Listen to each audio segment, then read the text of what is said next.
Is it getting impossible for international students to study in Canada in 2024 and 2025?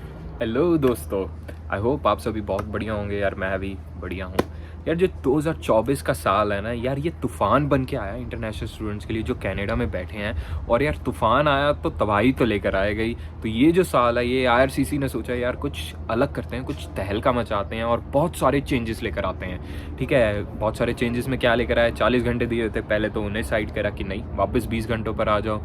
PGWP से related बहुत सारे changes करे। Private colleges को तो वो वर्क परमिट देना ही बंद कर दिया। ये तो पूरा उन्होंने कह दिया कि हमें सिर्फ डीएलआई, पब्लिक डीएलआई में वर्क परमिट मिलेगा।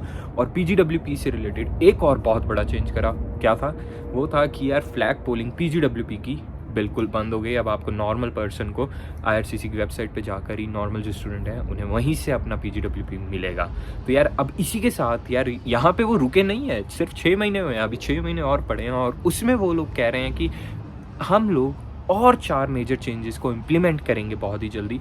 जो कि कौन कौन से हैं यार? सबसे पहला तो है उनमें से कि जो डीएलआईज है, to report about the students. दूसरा है एलओए वेरिफिकेशन सिस्टम।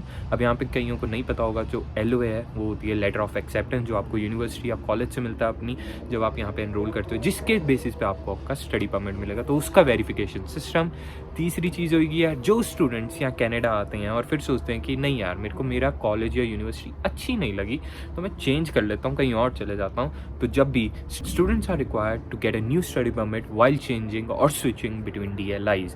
अब यार यहाँ पे एक थोड़ी सी कंफ्यूजन हो सकती है। जब भी मैं डीएलआई बोलूँ ना, तो मैं वो कॉलेज या फिर उस यूनिवर्सिटी की बात कर रहा हूँ जिसमें आप आ रहे हो, जो आईआरसीसी के वेबसाइट पे डीएलआई रजिस्टर्ड है। ठीक है ना? तो कंफ्यूज नहीं होना, पब्लिक कॉलेज या यूनिवर्सिटी की बात हो रही है, बस उन्हें डीएलआईज बोल रहा हूँ क्योंकि आईआरसीसी उन्हें डीएलआई के थ्रू रेफर करता है। और जो चौथा और मेजर चेंज है वो है कि जो डीएलआईज के लिए बहुत सारी कुछ ऐसी कंडीशन सेट करना, और अगर वो डीएलआई उस कंडीशंस को नहीं मानता तो उसे सस्पेंड करना।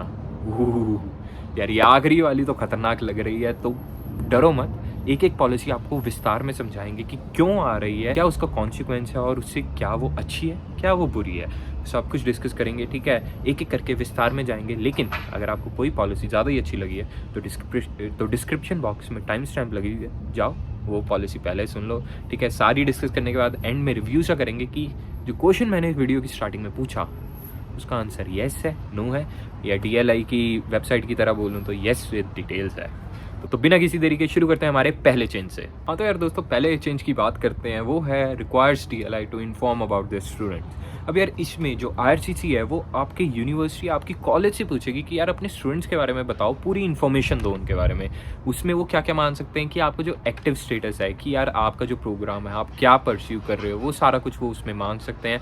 उसके बाद आपका जो फुल टाइम स्टेटस, जो आप एज अ स्टूडेंट हो, कि आप हो भी कि नहीं हो, कि आप जो आपका जो ग्रेजुएशन होती है ना, जो हमारा एक कोर्स होता है उसका टेन्योर होता है, यूनिवर्सिटीज़ कॉलेजेस ने अपनी वेबसाइट पे लिखा हुआ होता है कि यार 2 साल में आप ये कंप्लीट करोगे, ये ऐसे ऐसे 3-3 कोर्सेज, 4-4 कोर्सेज लेके कंप्लीट करोगे, तो आप वो उसे फॉलो कर रहे हो कि नहीं कर रहे हो, या फिर आप कोई अनऑथोराइज लीव पर तो नहीं गए। कि अनऑथोराइज लीव होती है कि आप अपने बिना कॉलेज या यूनिवर्सिटी डीएलआई को बताए आप 5 महीने 150 दिन के लिए हो गए गायब। ठीक है, तो ये सारी चीज़ें जो आईआरसीसी है वो डीएलआई से मांग सकता है। अब आपके दिमाग में आ गया कि यार क्यों मांगनी है ना, सारा कुछ तो आईआरसीसी के बाद स्टार्टिंग में होता ही है कि मैं इस कॉलेज में जा रहा हूँ, करूँगा, है ना। बट आईआरसीसी जो है ना वो स्ट्रिक्ट हो रहा है, और वो ये देखना चाहता है कि आप एज अ इंटरनेशनल स्टूडेंट, जो आपको स्टडी परमिट मिलता है उसमें बहुत सारे रूल्स एंड रेगुलेशंस होती हैं, कंडीशंस होती हैं कि आप इतने घंटे से ज़्यादा काम नहीं कर सकते। ठीक है ना, आप इस कॉलेज में पढ़ रहे हैं, ठीक है, वो सारी चीज़ें वो देखना चाहती हैं कि आप उसे ब्रीच तो नहीं कर रहे। अब ब्रीच का यहाँ मतलब क्या हुआ कि आप उन्हें फॉलो कर रहे हो या उन्हें फॉलो नहीं कर रहे। तो यार अगर फॉलो कर रहे हो तो बहुत अच्छी बात है, बिल्कुल घबराने की बात नहीं है। अगर नहीं कर रहे हो ना, तो एक दिन आपको घर बैठे एक चिट्ठी आएगी, उसमें लिखा होगा कि भैया जी आपका बहुत अच्छा सफ़र था अभी तक का, लेकिन बस यहीं तक है, अपने बैग्स पैक करिए और वापस जाइए। क्योंकि इस रूल से ना बहुत सारे जो स्टडी परमिट की वायलेशन स्टूडेंट्स कर रहे होंगे उनको बहुत दिक्कत आने वाली है, और बहुत ज़्यादा डिपोटेशन का जो नंबर है ना वो इंक्रीज़ हो सकता है। क्योंकि अब आईआरसीसी होगा स्ट्रिक्ट, और जब डीएलआईज इन्फॉर्म करेंगे तो यार सच्ची इन्फॉर्मेशन देंगे, सब कुछ सच होगा। और इसमें जो स्टूडेंट्स उसे फॉलो नहीं कर रहे हैं, अपने स्टडी परमिट को ब्रीच कर रहे हैं, तो उनके लिए बहुत बड़ी दिक्कत हो सकती है। अब बात करते हैं सेकंड चेंज की, जो यार मेरे को बहुत बढ़िया लगा। ठीक है, इसका नाम है implementation of LOA verification system. अब यहाँ पे LOA क्या है फिर से बता दूँ एक बार, लेटर ऑफ एक्सेप्टेंस, यार जिसकी मदद से आपको आपका स्टडी परमिट मिलता है ना। अब यहाँ पे बात करते हैं कि यार इसमें होगा क्या, तो यार इसमें एक पोर्टल होगा जिसमें IRCC कहता है कि यार जो DLI है ना वो आके खुद कंफर्म करेगा कि हाँ जी हमने इस स्टूडेंट को ये वाला लेटर ऑफ एक्सेप्टेंस दिया है। क्योंकि जब हम IRCC पे अपनी फाइल लगाते हैं है ना पोर्टल पे, तो हम अपना एक LOA प्रोवाइड करते हैं और उसके बेसिस पे हमें स्टडी परमिट मिलता है और यही चीज़ें होती हैं। अब यहीं पे ना ये डबल फैक्टर ऑथेंटिकेशन जो हमारे फ़ोन्स में आजकल चला हुआ है, जीमेल पे बहुत अच्छा चला हुआ है ना, IRCC ने भी यही कर लिया कि भैया तुमसे तो हम लेंगे, हम DLI से भी पूछेंगे कि इस स्टूडेंट को तुमने ये LOA दिया है कि नहीं दिया है। अब यार ये जो चीज़ होगी ना ये बहुत बढ़िया होगी, अमेजिंग होगी। क्यों? क्योंकि यार जो कुछ स्टूडेंट्स होते हैं ना, शेडी स्टूडेंट्स कहूँगा, ठीक है, जो सोचते हैं कि यार हम सिस्टम को ट्रिक कर सकते हैं, और कुछ जो फ्रॉड एजेंट्स होते हैं जो कि यार उन बेचारे स्टूडेंट जो सीधे से स्टूडेंट्स होते हैं ना, जिनका सिर्फ सपना होता है कि बाहर आना लेकिन पता नहीं कैसे, तो उनको ट्रिक करते हैं, उनको बोलते हैं कि यार हाँ तुम्हें उनको फेक LOA प्रोवाइड करा देते हैं जिसकी मदद से उनका स्टडी परमिट आ जाता है। वो यहाँ आते हैं, उन्हें पता चलता है कि यार हमारी तो एडमिशन ही नहीं हुई है, वो जो LOA था वो तो फेक था, ठीक है, अब हमें किसी और यूनिवर्सिटी में जाना होगा, किसी और कॉलेज में जाना होगा, खड़े पैर उनका और खर्चा हो जाएगा। तो इन चीज़ों से बचाने के लिए ना जो IRCC है उसने कहा कि हम LOA को वेरीफिकेट करेंगे, हमें पूरी वेरिफिकेशन चाहिए, किससे? DLI से या आपकी कॉलेज या आपकी यूनिवर्सिटी से। और मेरी ओपिनियन में तो यार ये बेस्ट है। क्यों? क्योंकि यार ये प्रोटेक्शन के लिए स्टूडेंट्स की, ये कोई स्ट्रिक्टनेस नहीं इंक्रीज कर रहा है, ये स्टूडेंट्स को प्रोटेक्ट ही कर रहा है। किससे? उन एजेंट से, उन फ्रॉड एजेंट से जो कि यार आपको सिर्फ ठगना चाहते हैं, सरल भाषा में कहा जाए तो। यार इस चेंज का सिर्फ एक छोटा सा मतलब है, डबल फैक्टर ऑथेंटिकेशन कर लेते हैं। IRCC कहते हैं कि यार ज़रा थोड़ा सा एक्स्ट्रा कंफर्म हो जाता है, 100% की बजाय 110 हो जाते हैं। तीसरा चेंज जिसकी हम बात करने वाले हैं यार वो है setting up condition for the DLIs and suspending the non compliant DLIs।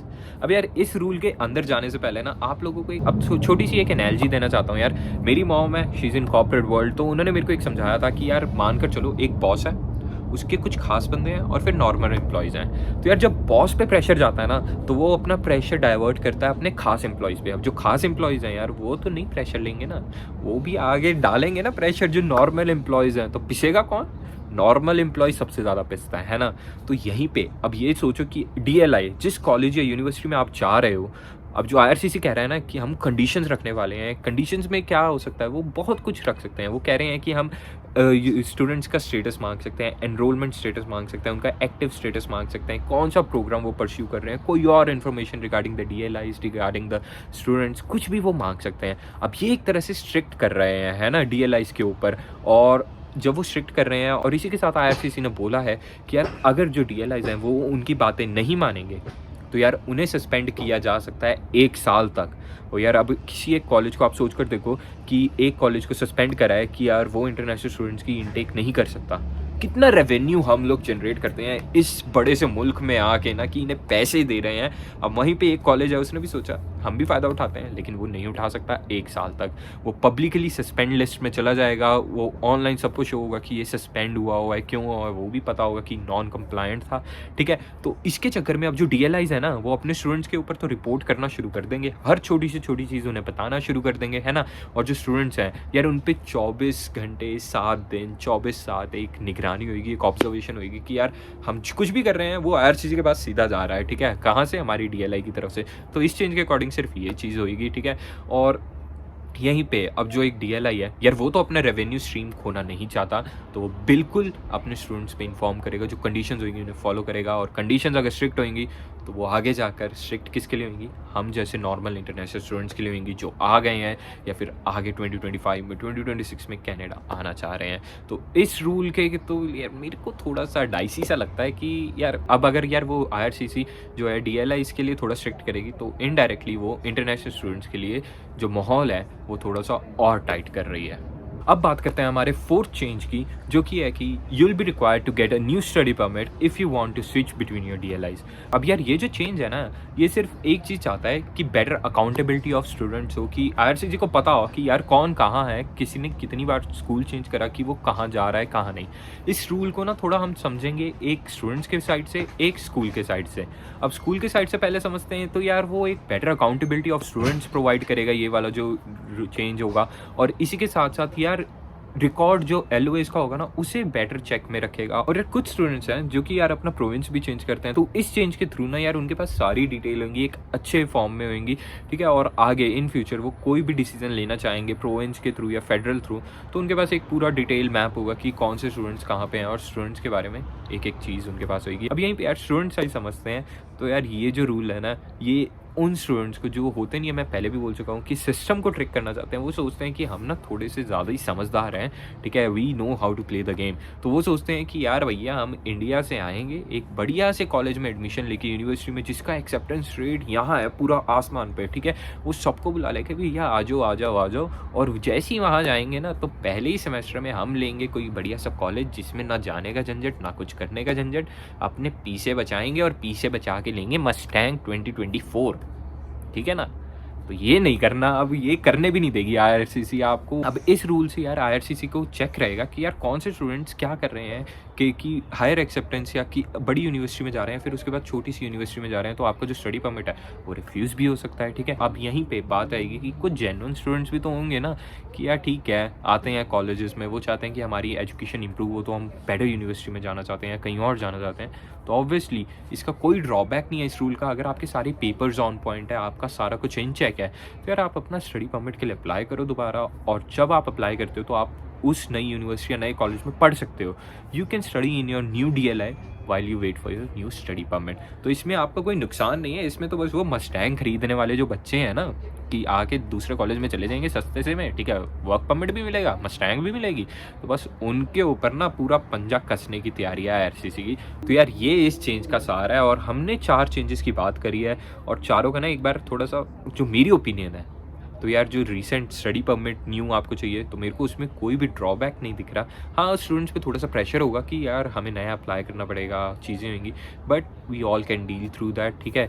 जो दूसरा है implementation of LOA verification system, best है यार, फ्रॉड से बचाएगा स्टूडेंट्स को। तो मैं तो उसके लिए ऑलवेज थम्स अप हूँ कि यार स्टूडेंट्स के हक में जो भी होगा ऑलवेज अ गुड चेंज, ठीक है। अब यहीं पे DLI इसके लिए कंडीशन सेटअप करना और सस्पेंड करना, तो यार आई डोंट थिंक सो कि वो लाइक इतना स्ट्रिक्ट होना चाहिए, ताकि जो यार जो स्ट्रिक्टनेस है ना वो सीधा सीधा स्टूडेंट्स पे झल के DLIs, क्योंकि DLIs अपने आप को तो कुछ नहीं होने देंगे, वो स्टूडेंट्स के ऊपर ही प्रेशर बनाएंगे ना, उनके थ्रू ही अपना प्रेशर रिलीव करेंगे।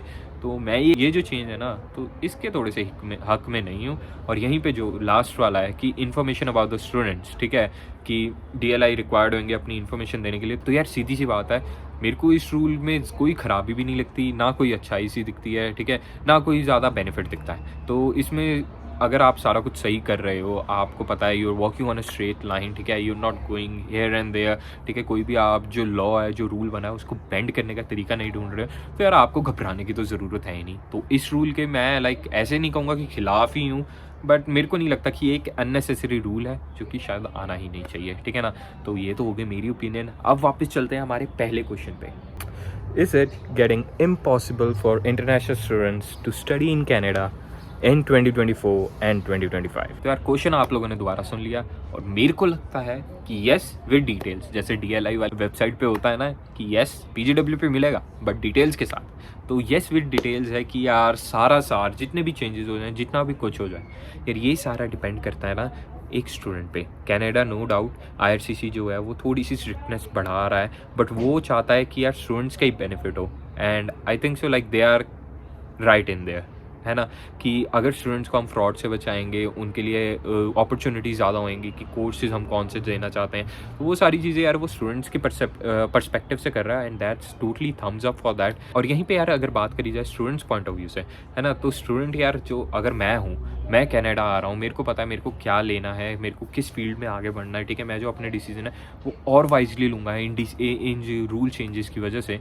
तो यार आई थिंक वो फ्यूचर में कहीं ना कहीं जाके मेरे को ही हेल्प करेगा, और मेरे को इनके बारे में ना लाइक यार इनिशियली ना चेंज के खिलाफ ही होते हैं हर कोई, लेकिन धीरे धीरे जब उसकी इंपॉर्टेंस होती है, धीरे धीरे जब उसका पता चलता है ना कि नहीं ये चेंज अच्छा था, तब पता चलता है कि यार ठीक है बहुत अच्छा हुआ उस चेंज के लिए। तो मेरे हिसाब से कि जितने मर्जी चेंजेस आ जाएं, कुछ चेंजेस हाँ हार्श लग सकते हैं, लेकिन वो सारे at the end of the day students के लिए होते। तो यार मैं तो बस इतना ही कहूँगा कि अगर आप फ्यूचर में कुछ भी प्लान कर रहे हो कनाडा से रिलेटेड, तो पूरी इन्फॉर्मेशन के साथ करो, ये नहीं अंधाधुंध किसी को भी फॉलो मत करना, क्योंकि हर किसी का जो वे होता है, हर किसी का जो पाथ होता है वो डिफरेंट होता है। आप अपना पाथ चूज़ करिए, आप अपने एक पाथ पे कॉन्फिडेंट रहिए, तो आपका जो कनाडा का सफ़र है ना वो बहुत आराम से ईज़िली बिना किसी दबाव के निकल जाएगा। तो आई होप आपको वीडियो अच्छी लगी होगी यार। अगर अच्छी लगी है तो सब्सक्राइब कर देना, शेयर कर देना, वीडियो को लाइक भी कर देना, ठीक है। इसी के साथ अब आप लोगों को मिलूँगा बहुत ही जल्दी एक नई वीडियो के साथ। तब तक के लिए stay safe, take care, it's AD signing of.